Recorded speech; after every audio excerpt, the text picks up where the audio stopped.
Welcome to the Midlife Men podcast with me, Philip Briscoe. In this episode, I'm talking to Simon Moss, the Dean at the University of Wollengong in Australia, and also a psychologist. He has recently launched a venture called radicalhumility.com, which essentially aims to foster humility, nullify narcissism, and end entitlement, which research suggests can be the main source of many of the problems that middle-aged men experience, from domestic violence and bullying to car accidents and limited productivity. So welcome, Simon. Thank you so much for having me. Really looking forward to this conversation. Brilliant. Okay, well, perhaps I can start by asking you what inspired you to create Radical Humility? And, was there a personal turning point for you? Yes. It probably almost began about 30 years ago. That's when I started in academia and psychology. Realized I didn't know anything, but did know that people were really struggling. Life wasn't easy. There was a lot of people experiencing mental health problems and just life issues and relationship problems. And so I just assumed that maybe our natural intuitions or hunches that guide our decisions and behaviors are often possibly a bit flawed. Otherwise, we'd be happy. And so I became interested in trying to explore this possibility. And so I decided to try to find every scientific discovery that sort of contradicts common wisdom, that sort of contradicts how we do things, that's sort of counterintuitive or unintuitive. So, for example, I discovered that if people are closer to your left shoulder, then you tend to read them better. You can accommodate them better. For some reason, we just process them better because we process them with our right hemisphere or something like that. And then after about 20 to 30 years of collecting these findings, sort of discovered there was a pattern or theme. And the basic theme was that generally people struggled whenever their main motivation was just to increase their status or reputation immediately, rather than try to sort of develop skills or resources for the future. That became my interest. And essentially, that sort of is essentially similar to showing that actually when people are really obsessed with themselves now, which is very similar to narcissism, as opposed to planning on developing skills for the future, which is very similar to humility, then they tend to struggle. So that became a turning point that sort of highlighted that perhaps humility, as opposed to narcissism, might be an answer to many of the problems and struggles that people are experiencing. And so how do you define humility? Some men might confuse it with weakness, for example. Well, that's right. Well, so basically, humility really is this passion for learning from other people or experiences. But what that looks like is people who, for example, are quite happy to acknowledge their limitations and faults, both to themselves and other people, but also tend to be very aware of their strengths, something I'll talk about in a moment. They're people who are quite comfortable recognizing that some of their beliefs might be misguided or biased. And they're really quite open, even excited, when they hear perspectives that differ from their own. And also they really just appreciate other people and even the world. And it's, as you say, it's not the same as weakness or vulnerability or anything like that. Well, certainly not weakness. And indeed, the research suggests that actually people who are humble often seem a lot more confident and assured and even have credibility for a whole range of reasons. One is the fact that when people are humble, they've often thought about perspectives from many different ways. And so they're a lot more considered. They're not as defensive, so they seem more composed rather than concerned when someone challenges them. And they also tend to ask questions. And there's some research suggests that when you ask questions about a topic, you actually seem smarter rather than dumber, particularly if the topic is quite a complicated one. And as I mentioned before, humble people also are actually more aware of their own strengths. And that's probably because they're very open to feedback. They're very open to information about themselves because they're interested in that information. They want to learn and they want to develop. So as a consequence of that, they're even more aware of their talents and strengths, as opposed to someone who may not be humble and who might be narcissistic instead. So how might you, if you're listening to this, how might you recognize some of the signs in your behavior? You've talked about linking narcissism and entitlement to things like burnout, relationship breakdowns, even things like car accidents. How would people recognize symptoms, if you like, if they're listening to this? Oh, look, and there's lots of different symptoms of narcissism. And because some people might be listening and thinking, oh, look, that's not me. I'm narcissistic. I'm a pretty reasonable person. But the truth is, we all experience some elements of narcissism from time to time. And it's up to all of us to try to diminish those and embrace humility. And it can manifest in many different ways. So, for example, some studies show that one little cue to the fact that you might be a bit narcissistic at times is when you start obsessively looking in the mirror. In fact, there are studies that try to test narcissism by just determining how likely it is you're going to look in a mirror when you have an opportunity. Because narcissistic people are often a little bit more obsessed about appearance, for example. But I mean, another one would be that they often just feel that they should or deserve to be treated better. So an example might be if you're in an airport and you're hearing that all these flights are delayed or cancelled, it doesn't bother you until your flight is cancelled. And suddenly you just feel, well, this is just unjust. I mean, it just seems so unfair. Like, don't they know who I am? And you know that thought's ridiculous, but suddenly you just feel like you've been treated badly, that you deserve better. And this really is a potential sign of narcissism. And it just increases often aggressive thoughts and behaviors. Another one is that you often hear a narcissistic person, when they're sort of criticized or challenged, say something like, oh, look, you just humiliated me. This is a type of narcissism called vulnerable narcissism, which is people who are very, very sensitive to criticism. They often feel humiliated, even when really it was just a very simple question or a comment that made them very upset. And so as a consequence of that, narcissistic people are often very sensitive to feelings of shame. And because of that shame, they might be more susceptible to substance abuse, alcohol intake, or even retribution of other people, for example. So it can manifest in other ways. I mean, another way is where people just think that they're really good at things that you can't really be that good at. So they might really think they're good at gambling. They're just really good at it. I mean, it's, I don't know why. I mean, for example, if they're playing a game of with dice, they will always roll the dice themselves. They would never let someone else roll the dice because clearly they know how to roll it better. Or they just think that they can drive better. And some of them can, of course, but many people can't. And so because of that, they'll often take risks, increasing likelihood of gambling, very fast driving, and those sorts of problems as well. And also, they often sort of think that, look, they should be the leader. I mean, not always, but sometimes they feel they should be the leader. So at work, for example, they're not usually going to be as respectful to a leader, at least if that leader's not particularly close to them. And so they'll often feel that there's an injustice, that they should be in that position. And because of that injustice, they might not work as effectively. They don't really sacrifice to improve the organization and so forth. And how about linking it to burnout, perhaps in the corporate environment? So you were talking just then about perhaps thinking that, entitlement, that you should be the boss. But how does that relate to burnout? Yeah, in a number of ways. I mean, one is the fact that often they don't really have that real sense of sort of meaning, that's something that's really purposeful. And the reason for that, it's when we're humble, that's when we really appreciate the lives and experiences and challenges of other people.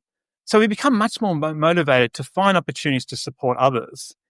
And as a consequence, we often feel a sense of meaning in what we're doing.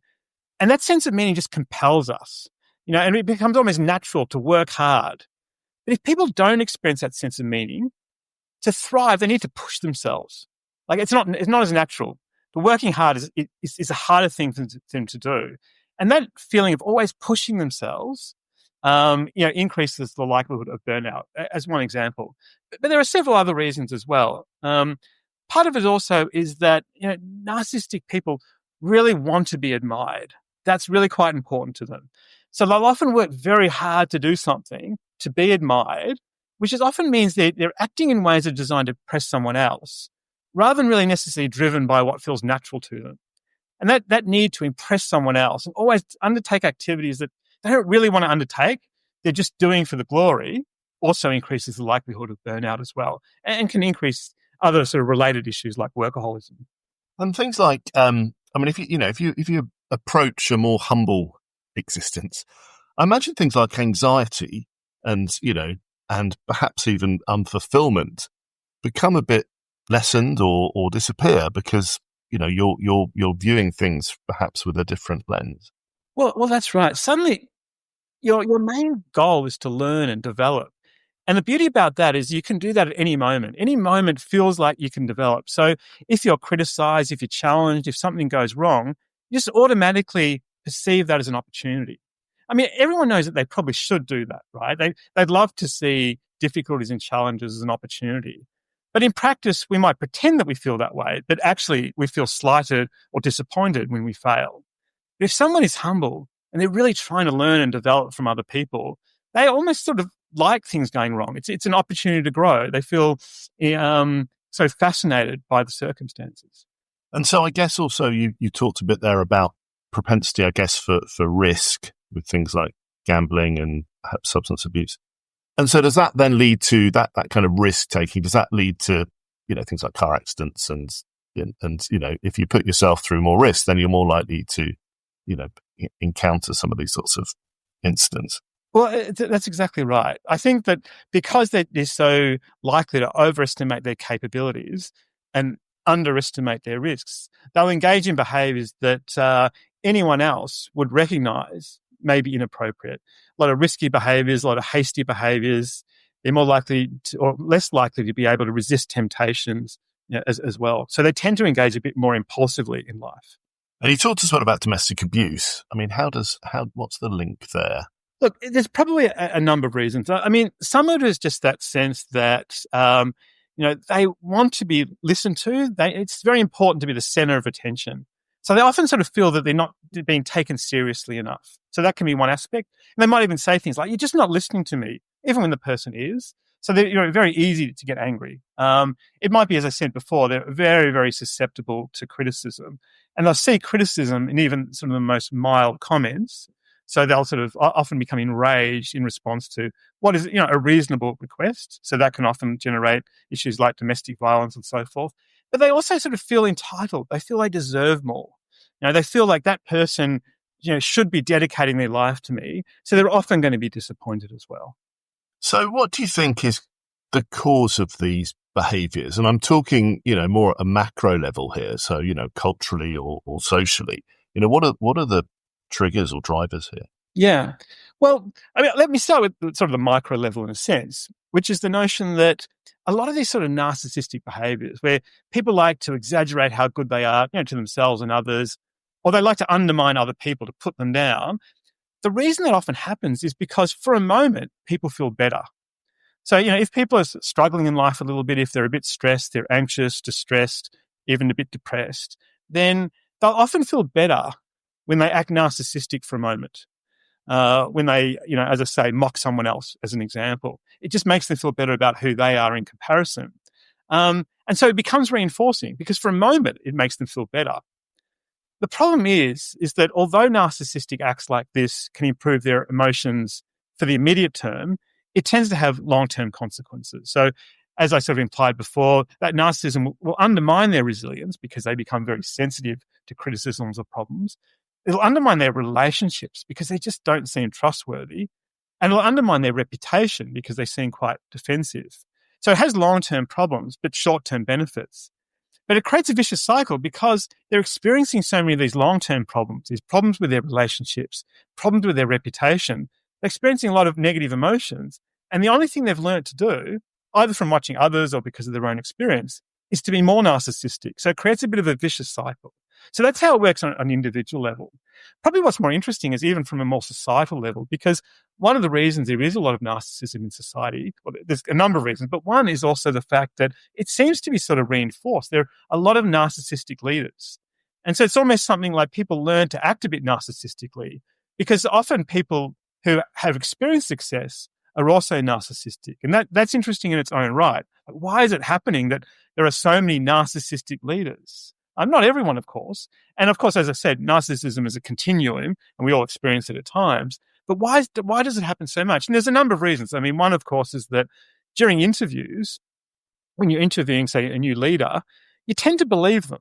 It's interesting. We always assume that, we're quite discerning, but most people believe what someone else is telling us. It's called the truth bias. And so if you've got someone narcissistic in an interview who's gravely exaggerating their strengths and contributions, you tend to believe them. So they'll often thrive in interviews, but not thrive in the job later, as an example. And then probably the final reason that's really interesting is that we tend to be more narcissistic when the world's very unstable. And the reason for that is that when the world is stable, in the sense that we sort of know what our job's going to be and what our life's going to be and our circumstances are going to be in, say, 5 to 10 years, then our main motivation is to develop the skills and the resource, the networks we need for the future.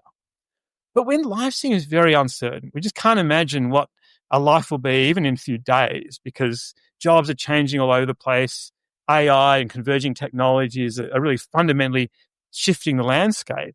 In those situations, we're not as motivated to improve our skills for the future because we don't know what that future holds for us. The future just seems so distant and dissociated. It doesn't feel real to us. It doesn't feel close to us. And so as a consequence of that, our humility drops. We're not as interested in learning. And so we become more narcissistic as a consequence. And I think that's one of the reasons why narcissism tends to be increasing. It has been increasing really across society for about 30 years or so. Yeah, exacerbated by issues like social media and so forth that almost enforce narcissism in some ways. So the terms narcissism and, entitlement, they don't get a great press, do they? So, naturally, you perhaps would think that, well, if someone's a narcissist or, hopefully entitled, they're a really bad person, But actually, I guess from what you're saying, they're quite normal reactions to, external stimuli. Oh, I think that's right. They're normal in that sense. It's understandable. It's often designed to help them really manage their own emotions, although I don't think it's effective in the long term. It can be in the short term. It's something that we all experience from time to time, but also it's not always detrimental. I mean, we have to be honest about this. There are nuances. So, for example, usually narcissistic leaders create problems, but sometimes they work well with other narcissistic staff. They sometimes can increase the creativity of those staff, and they sometimes perform well when they're in a position to be admired, because narcissistic people really want to be admired. It's so important to them. And so when there's an opportunity to be admired, when an opportunity to really engage in a challenging task and be glorified as a consequence, they can perform well. So although I wouldn't suggest people act narcissistically, I think there's so much power in humility. It really helps us psychologically. It doesn't mean that narcissism has sort of no benefits whatsoever. I'm sure by this point, many of us are thinking, oh, I think I know. I know someone in my life who displays some of these characteristics, or maybe in yourself. I wanted to talk a bit about kind of ego and how that fits into things, because, everyone has an ego. A bad thing. It's a perfectly normal part of being a human being. So how does that relate then to what we're talking about here? I think it relates very closely in the sense that, as you say, there's inevitability about it. But what really epitomizes someone who is humble is the sense that their ego just doesn't seem as important. They're not quite as obsessed with themselves. They really feel that way. They really feel this great, genuine passion to help other people and learn from other people. I should say that passion to learn from other people and to help other people, that altruism that corresponds to humility, is only subtly different to the altruism we often see that corresponds to narcissism. So what's really interesting is to show that actually narcissistic people aren't always seemingly selfish. For example, some research suggests that people who are more narcissistic, generally speaking, are more likely, rather than less likely, to engage in activism, like political activism and that sort of thing. They don't necessarily engage in activism for the right reasons. So they might be engaged in some maybe environmental movement or some other protest. And they often usually do it more to make themselves feel special and righteous and important. But they do often engage in those movements. In contrast, a humble person might also engage in those movements, but for very different reasons. It's not about their ego. It's not about them. They just genuinely feel this sense of connection with people around them. And so it really changes the way they help. And indeed, some research indicates that although narcissistic and humble people could seem to be altruistic, humble people do it better. They help people in a way that really helps those individuals.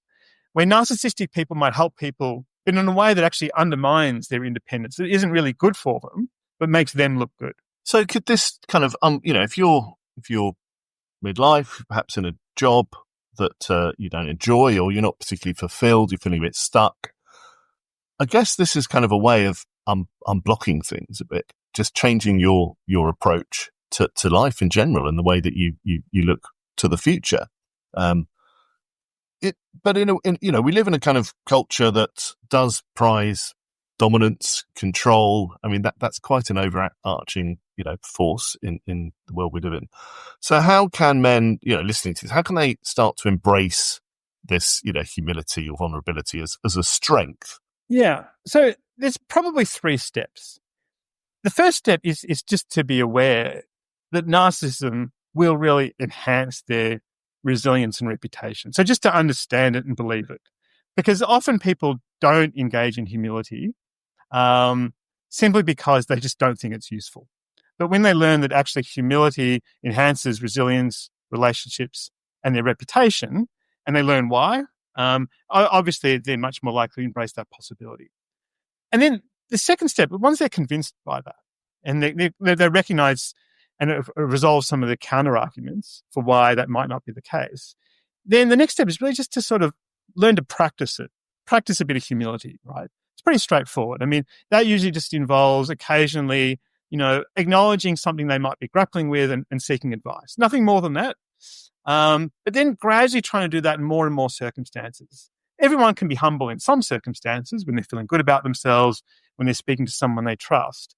But then gradually it's about trying to show that humility, acknowledging some of their challenges, seeking advice, listening to diverging ideas in situations where they might be feeling a bit threatened and they might be feeling a bit uncomfortable to someone who's a bit different to them, maybe even during a conflict. So that's the second step, just practicing it. And then the third step, which takes a lot longer, is to try to understand and foster the causes of humility. So rather than just trying to act humble, people need to realize that actually we're naturally humble in certain circumstances. So just to give you one example, when we're feeling really rushed, and we're just feeling completely overwhelmed, our main motivation is just to get things done and not to learn and not to be humble. But when we just sometimes feel like we have a bit of time, and however we manage that time, we might decide that we're just trying to achieve a bit less in that day or give ourselves a bit of time to reflect or whatever it might be. But whenever we feel we have a bit more time, then naturally we just experience this motivation to learn and develop. We feel like we have the time to learn and develop our skills and knowledge for the future, and we become more humble almost as a consequence. And there's about sort of 6 or 7 main causes that just naturally foster this humility so that people will be more humble rather than narcissistic, even in these more sort of stressful circumstances. And I should sort of mention, and this is not a commercial plug, but I do have a website for this purpose. And it's all free and so forth.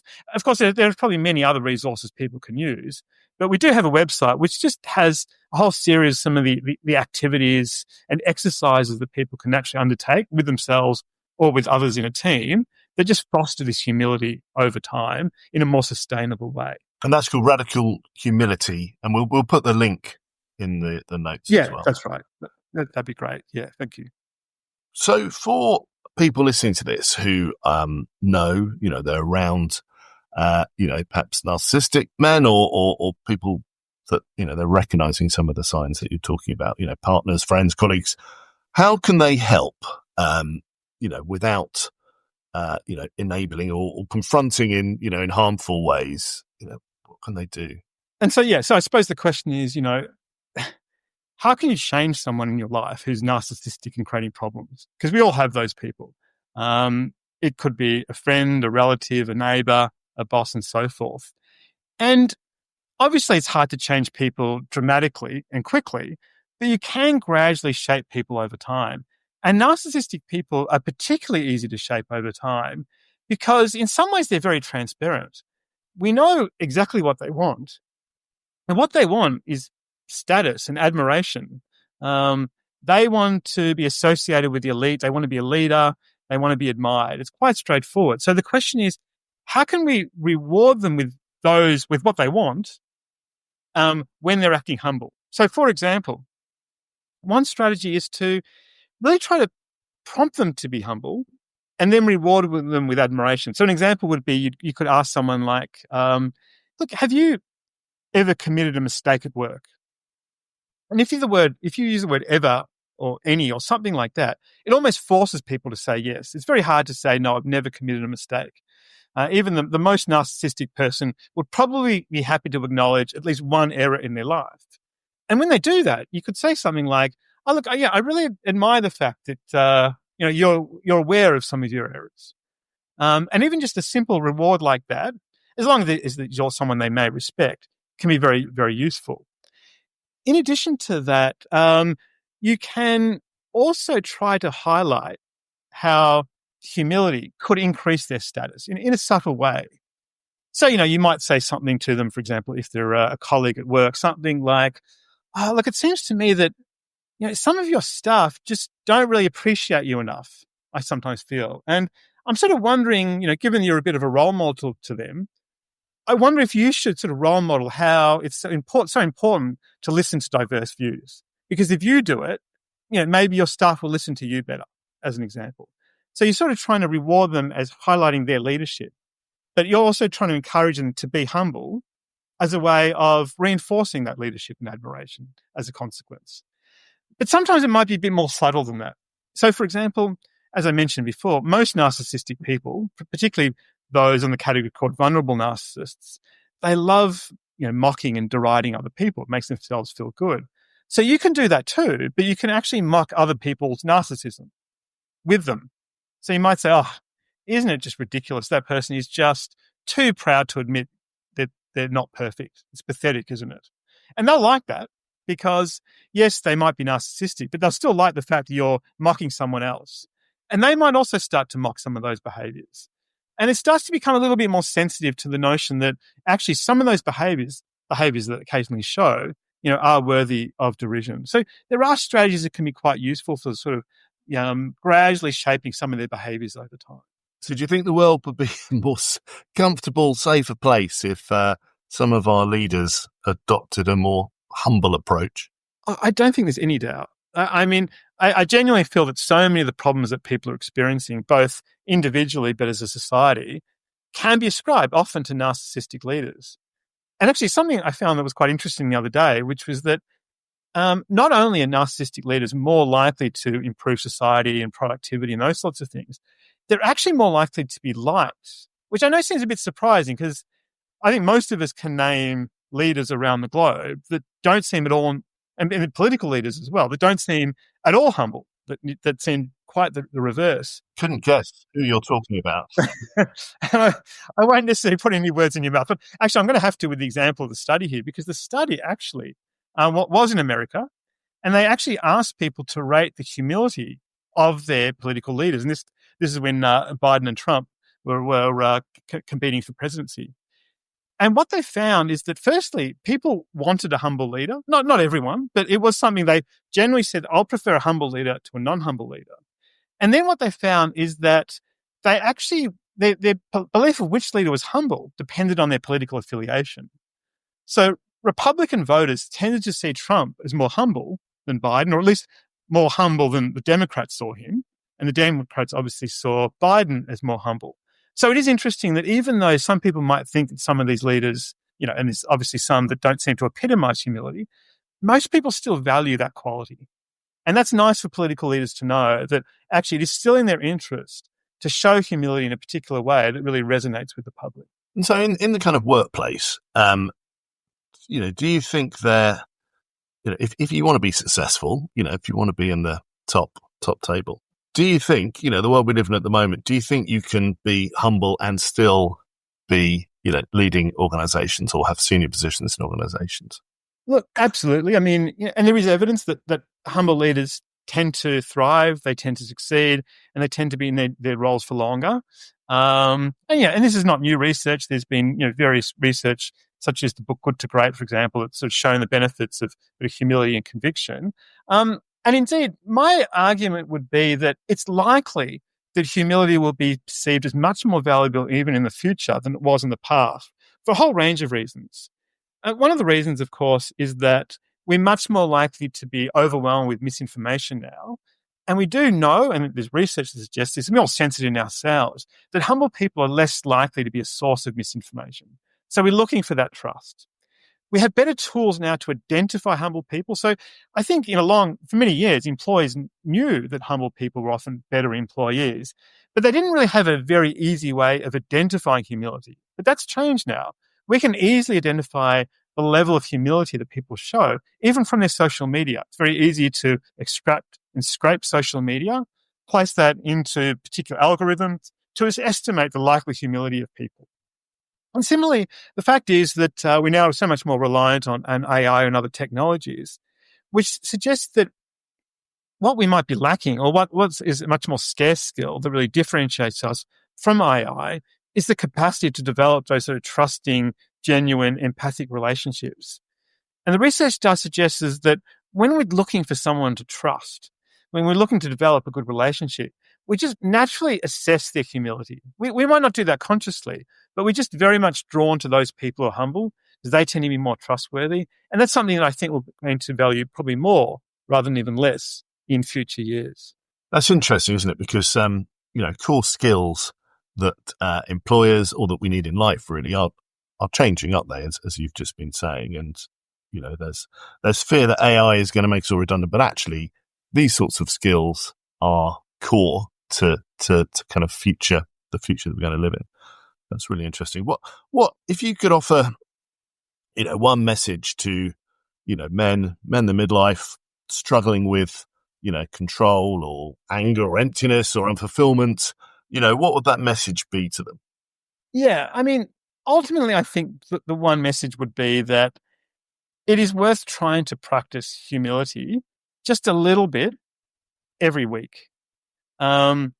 So, read about some of the exercise and activities that promote that humility and just try them occasionally, but regularly, and plan to do that indefinitely. And the reason for that is that when people decide that they're going to complete some task for the rest of their lives, they suddenly feel this sense of stability and continuity. The world doesn't quite feel as erratic. They feel that there's some sort of something that's going to last forever. And as I mentioned before, when the world feels a little bit more continuous rather than unstable and fickle, people are naturally more humble. But it's also important to practice that every day because, as I also implied, we can easily act humble, but that fundamental urge to learn from other people, respect other people, and learn from experiences is something that takes a long time to entrench to such a degree that it's retained even when we're under stress in a conflict or a difficult circumstance. So it does take a lot of practice. It's easy to pretend to be humble. It's hard to maintain it.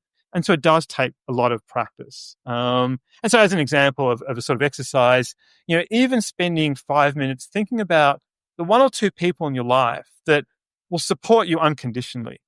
But even just that moment of thinking about that has been shown to promote what we call self-compassion, where we're more compassionate to ourselves. And that self-compassion has also been shown to diminish narcissism as well. Whereas, even though you think you'll do that naturally, so often when we're thinking about people, even the close people, we're actually thinking about people who can be quite judgmental. Even some of our close relatives and friends, they can be quite difficult. But just deliberately thinking about the people who are always supportive, tends to enhance our humility and reduce narcissism. And let me ask you one last question. Do you think there's a, changing tide? Are people becoming more humble? Do you think is this becoming more important in society and recognised by people? Do you see that not just in Australia, but, around the world? Yeah, I mean, it's an interesting question. I suppose that there is a trend for narcissism to be increasing. And as a consequence of that, there probably does seem to be almost a counter movement in response to that narcissism. People are talking about narcissism more, they're talking about it much more as a problem. And so therefore, there are sort of more and more movements and groups interested in humility. But in addition to that, what I'm hoping is there'll be more and more tools in the future that will actually promote this humility. So just as an example, what I would hope in the future, and something like this might happen, is that there'll be social media platforms that will actually recognize and reward humble posts. I could imagine a social media platform thinking, look, people are just sick and tired of very narcissistic, misinformed information. They really want to hear from people who are humble, because humble people, when they talk, will tend to talk accurately and reasonably, and and in a fairly objective way. And so I could imagine social media platforms, which can easily already do that, rewarding and placing more attention towards those particular posts, humble posts, or to people that seem to act humbly, or to people that have even completed courses in humility. Is that something that might happen in the future? And then as a consequence, humility is being rewarded. And so that'll actually then hopefully inspire more and more other people to act humbly as well. So, when I'm talking to people that I coach or so forth, I'll often encourage them that even if they don't feel that way, always try to epitomize humility in social media or other platforms, because that actually could be a very important index for your future reputation and job prospects as well. Well, thank you, Simon. This has been a really fascinating discussion. And thank you for coming on and talking to us all. So, yeah, Simon, thanks very much for your time. No, thank you so much. And, thank you for your interest. Thank you for listening to the Midlife Men podcast with me, Philip Briscoe.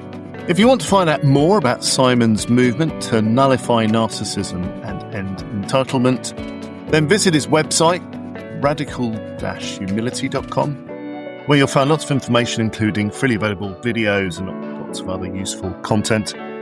To help raise the profile of this podcast, it would really help if you could leave a rating or review on your chosen platform. And please do promote it to your own networks, and really helps to expand the reach of these stories. Finally, there's now a book called Men Speak Up, Journeys Through Mental Health, based on some of the stories from the podcast, and it's available to buy on Amazon and through other online retailers.